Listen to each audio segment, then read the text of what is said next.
نبی پاک صلی اللہ تعالیٰ علیہ وسلم نے فرمایا، بخاری شریف کی حدیث ہے، فرمایا کہ ایک شخص اپنی رسیوں سے لکڑیوں کا گٹھا باندھ کر اپنے سر پہ لا دے اور بیچے۔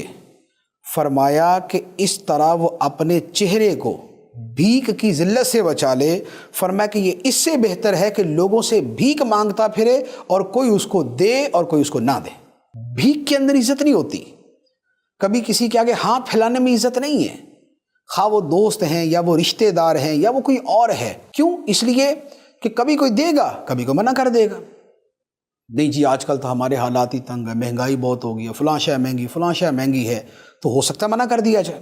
یا یہ ہو سکتا ہے کہ مجبوری سے کوئی دے تو دے لیکن دل سے نہ دے، اور یہ ہوتا ہے، یہ بالکل ایسا ہی ہوتا ہے۔ کچھ ہوں گے سخی داتا لیکن زیادہ ایسا ہی ہوتا ہے۔ بلکہ کہتے ہیں کہ وہ کسی سے دشمنی کرنی ہو نا تو اس سے قرض لے لو، یا کسی سے تعلقات خراب کرنے ہو تو اس سے قرض لے لو۔ قرض کی بات کر رہا ہوں، بھیک کی بات نہیں کر رہا۔ قرض لے لے تو بھی تعلقات کشیدہ، اور ویسے ہی پیسے مانگ لیں تو اس کا مطلب ہے کہ اب اس کا منہ ادھر اس کا منہ ادھر، بھلے وہ پیسے حج کے لیے ہوں۔ تب بھی کسی سے لینا جو ہے یہ کوئی عزت کا کام نہیں ہوتا۔ مجبوری میں قرض لینا جائز ہے، مجبوری میں قرض لینا جائز ہے، لیکن حتی الامکان اس سے بچنا چاہیے۔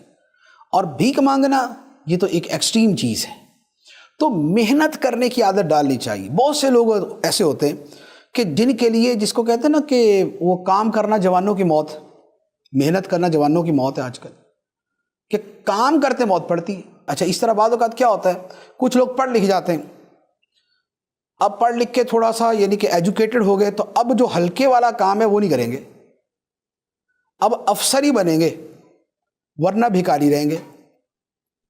ان بٹوین کچھ نہیں کہ چلے اگر نوکری نہیں ملی تو بھئی رکشہ چلا لو، لیکن رکشہ چلانا شان کے خلاف ہے۔ تو اب کیا ہوگا، افسری ملی نہیں، چھوٹا کام کرنا نہیں، تو کیا ہوگا، بھیک مانگیں گے، دوستوں سے مانگیں گے، رشتہ داروں سے مانگیں گے، ایسے چلتے رہیں گے۔ اور زیادہ داؤ چلے گا تو وہی داماد صاحب سسر سے مانگ لیں گے، اور بہنوئی صاحب سالے صاحب سے مانگ لیں گے، یہ ہو جائے گا۔ تو لہذا یہ جو کام چوری اور یہ جو ذلت کا طریقہ ہے یہ نہیں اختیار کرنا چاہیے۔ محنت کرنے میں دلچسپی ہونی چاہیے، خواہ وہ تجارت کی صورت میں ہو یا وہ ملازمت کی صورت میں ہو یا وہ کوئی ہاتھ سے کمائی کرنے کی صورت میں ہو، لیکن محنت کرنے کے اندر اپنے آپ کو لگانا چاہیے۔